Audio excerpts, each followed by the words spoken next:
For malaria parasite test. Blood smear म्हणजे काय, तुम्हाला ब्लडला काय करायचं, जे पॅरासाइट आहेत ओके प्रेझेंट असतात पॅरासाइट, सो ते आपल्याला त्या ठिकाणी चेक करायचंय. ओके आपण हे कसं चेक करणार आहे की आपल्याला काय करायचंय, जे ब्लड आहे आपलं ओके, जे सॅम्पल ऑफ ब्लड आहे 1 ड्रॉप ऑफ ब्लड आपल्याला कुठे स्लाइड करायचंय, कुठे स्प्रेड करायचे स्लाइडला. मग स्लाइडला केल्यानंतर ज्यावेळेला ते ड्राय होणार ओके, एक थिक ब्लड असणार आणि एक थिन ब्लड असणार, 2 ब्लड आपल्याला करायचे तसे, एक थिक आणि एक थिन. दोघांना पण कुठे आपण अंडर द मायक्रोस्कोपी एक्झामिनेशन करणार आहे की पॅरासाइट त्यामध्ये प्रेझेंट आहे की नाही. तसं आपण डायरेक्टली व्हिज्युअली आपल्याला दिसणार का ते नाही. जे व्हिजिबली दिसतात ते कोणते असतात, ते पॅथोजन नसतात ओके. जे आपण अंडर द मायक्रोस्कोप बघतो आपण स्मॉल ऑर्गॅनिझम मध्ये जे पॅथोजन्स प्रेझेंट असतात आपल्या ब्लड मध्ये, त्याला आपण काय बोलतो, पॅथोजन्स. जे व्हिजिबली असतात ते काय असतात, फंगस असतात, दिसतात ना फंगस आपल्याला व्हिजिबली ओके. सो पॅरासाइट्स आपल्याला दिसतात का नाही, बॅक्टेरिया दिसतात का नाही, अंडर द मायक्रोस्कोपी आपण ते चेक करणार आहेत.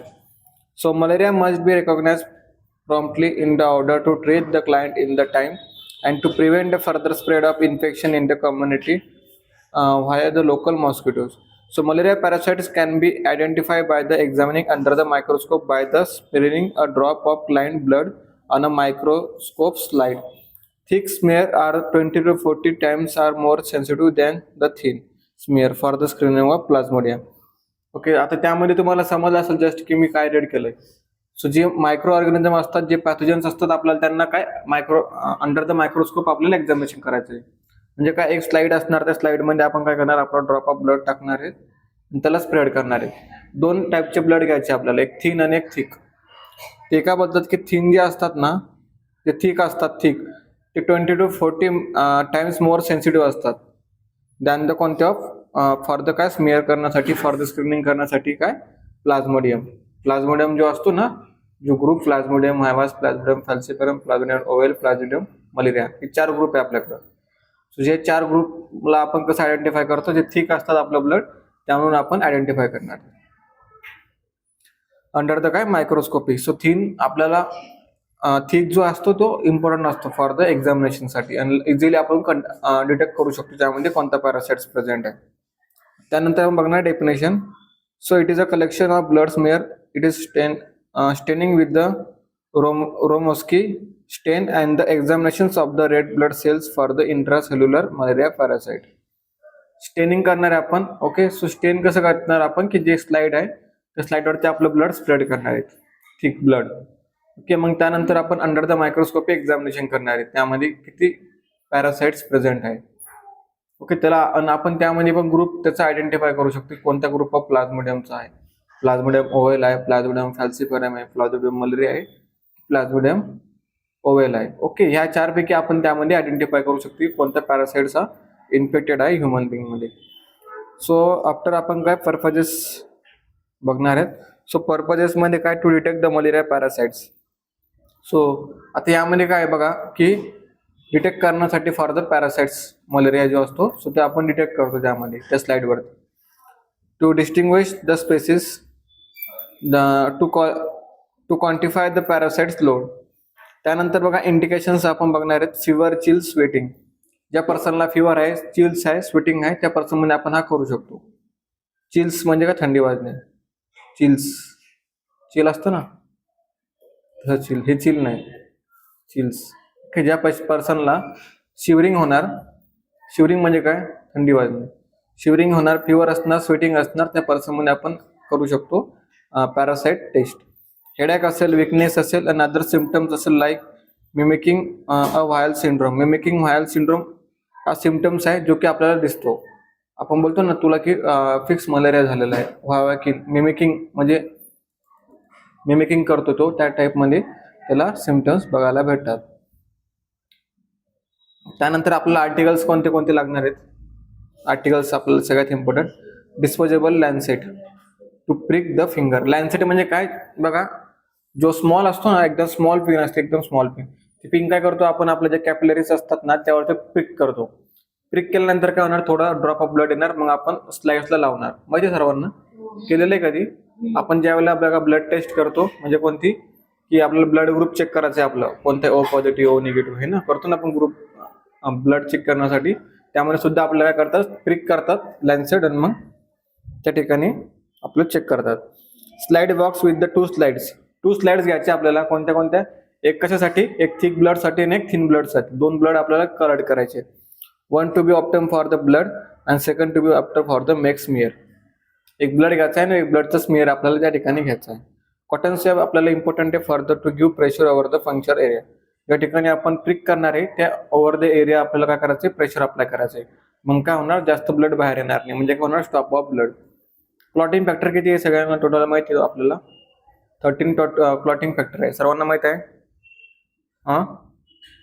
क्लॉटिंग फॅक्टर काय करतात की जे आपल्या ब्लडला क्लॉट करतात. आफ्टर द इंज्युरी झाली आपल्या ब्लडला, सो 13 फॅक्टर काय करतात? आपल्या बॉडीवरती प्रोसेस करतात आणि आपल्या ब्लडला क्लॉट करतात. जास्त एक्सेसिव्ह अमाऊंटमध्ये आपल्याला ब्लड लॉस होऊ देत नाही. क्लॉटिंग फॅक्टर तिथे आहे. तुम्हाला माहिती आहे बघा, तुम्हाला इंज्युरी झाली त्यानंतर बघा त्या ठिकाणी क्लॉट डार्क कलर तुम्हाला त्या ठिकाणी बघायला भेटतो. म्हणजे का? तुमचा ब्लड क्लॉट होतोय. किती आफ्टर द क्लॉटिंग टाइम किती तुमचा? 3 to 5 मिनिट पर्यंत पाहिजे. 3 मिनिट्स पर्यंत.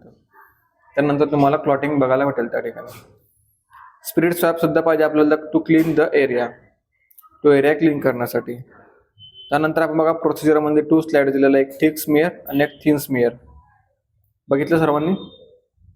2 स्लाइड्स आपल्याला त्या ठिकाणी घ्यायचे आहे. आता आपल्याला काय करायचं आहे की इन होम व्हिजिटमध्ये फॉलो करायचे आपल्याला बॅक टेक्निक स्टेप्स 1 to 5 पर्यंत. त्यानंतर select the finger to puncture, usually 3rd or 4th finger. कोणती 3rd किंवा 4th फिंगर आपण दोनपैकी सिलेक्ट करू शकतो. Clean the finger tip with the cotton or gauze soap in a spirit with the soap of clean water, dry it in air. त्यानंतर आपण काय करणार? त्या ज्या फिंगर, आता माझी ही मिडल फिंगर मी चूज केली, सो त्या ठिकाणी मी काय करणार? स्पिरिट लावणार, ड्राय हो देणार, मगच प्रिक करणार. जर का तुम्ही स्पिरिट लावून प्रिक केला ना, पेशंटला जास्त बर्न होणार. तुम्ही बघितलंय कधी? तुम्हाला लागलंय, तुम्ही त्या ठिकाणी सॅनिटायझर टाकलंय, बर्न होतंय ना? होते ना? सो आपल्याला काय करायचं आहे? उद्या ड्राय करू द्यायचा तो एरिया प्रॉपरली एअरमध्ये, मगच प्रिक करायचं आहे. त्यानंतर prick with the Lancet with film pressure.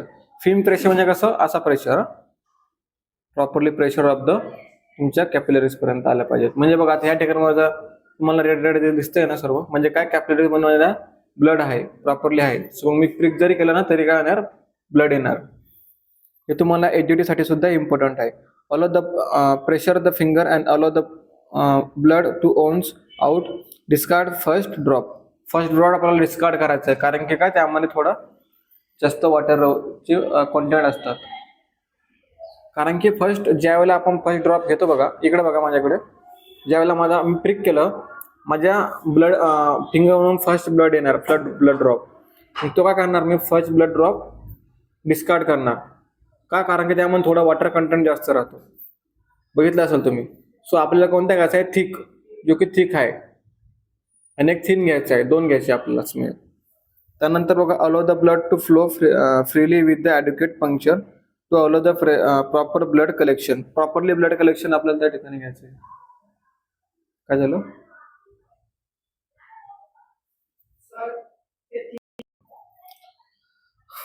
allow the blood pressure for the flow freely with the adequate puncture.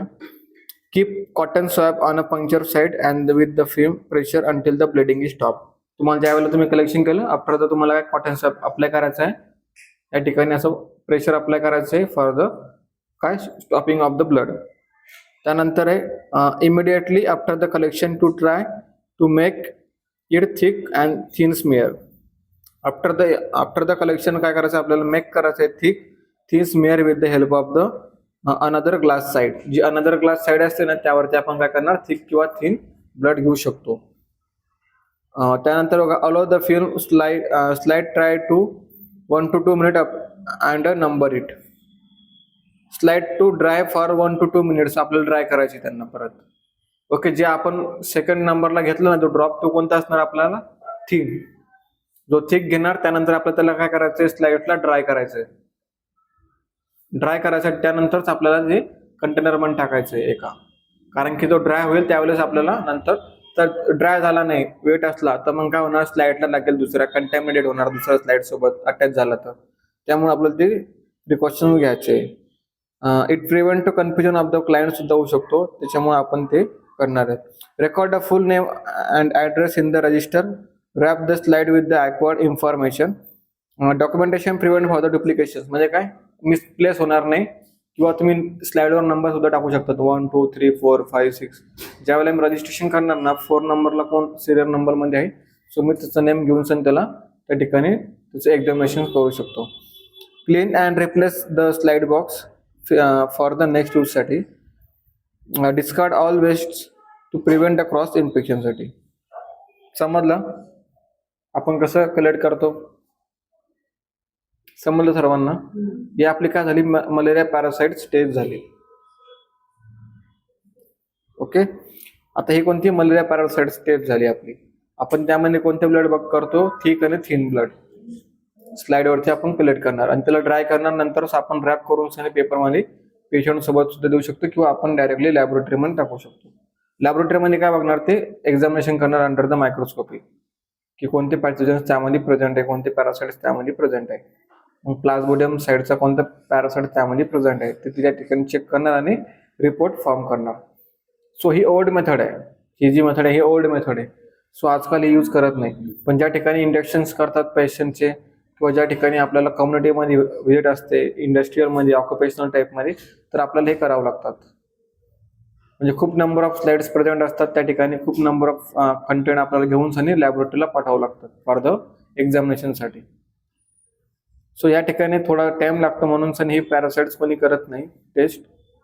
So आपल्याला कोणत्या करायचं, इझी मेथड आहे, जसं की directly to the parasite test करतो आपण फॉर द मलेरियासाठी. डायरेक्ट ब्लड एक्झामिनेशन करू. कंटेनर असतात ना, yellow, green, blue, red, okay, violet, grey, हे असतात ना हे कंटेनर. त्या कंटेनरमध्ये तुम्हाला आयडेंटिफाय करावं लागतं कोणत्या कंटेनर कशासाठी आहे. समजलं. तुम्हाला एक दिवस लागला तर मी कंटेनरचा तो व्हिडिओ पण घेईल की आफ्टर द ब्लड कलेक्शन तुम्ही कोणत्या कंटेनरमध्ये कोणता ब्लड टाकलं पाहिजे फॉर द एक्झामिनेशनसाठी. जे आपण एक्झामिनेशन करतो ना, रेड फॉर द प्लेन असतं, त्यामध्ये किती कंटेंट ऑफ EDTA असतात. EDTA म्हणजे काय, त्यामध्ये कंटेंट असतो फॉर द काय, ब्लडला क्लॉट होऊ देत नाही आपल्या, तो कंटेंट असतो. समजलं. EDTA म्हणजे काय, डेक्स्ट्रो असतो, त्यामध्ये ट्रायसायक्लिक ऍसिड असते आणि 2 कंटेंट असते, त्यामध्ये 2 ते 3 नंबर कंटेंट असतात. काय करतात ते, आपल्या ब्लडला क्लॉट होऊ देत नाही. मग जर का तुम्ही किती पण शेक केला ना ब्लडला, तर ते क्लॉट होणार नाही कंटेनरमध्ये ज्यावेळेला आपण टाकणार. त्या जे व्हायल असतात ना, व्हायल कलर कोड बघा, ज्यावेळेला ब्लड कलेक्शन नंतर ते व्हायल असतात, ते व्हायलमध्ये कोणता EDTA असतो ते आपण त्या ठिकाणी बघू. नेक्स्ट लेक्चरमध्ये जर का आपला टाइम भेटला ना, तर आपण ते सुद्धा लेक्चर त्या ठिकाणी घेऊ. समजलं. तर आता आपला हा पॅरासाइट्स होता फॉर द मलेरिया टेस्टिंगसाठी.